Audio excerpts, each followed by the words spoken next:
There we go, YouTubers. This is kind of an oddball one. This is an Oshkosh S-Series front mixer. It's a 2002 Oshkosh. Regular, it's got a 13-yard drum on it.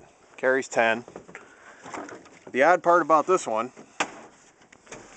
aside from all the snow on the fender, is it has a manual, 9-speed manual transmission in it. Which, anybody who's ever driven a front mixer knows that it's kind of impossible. It shifts by cables. There's your stick right there. And this one's been sitting for a couple of months. Nobody's touched it. We're going to see if we can get her to start. So, looks like the batteries are actually up. Let's see if we can get her to start here.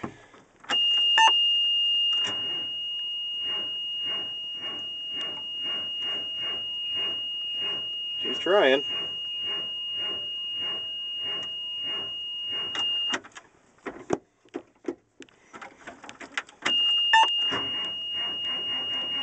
Oh, she's cranking.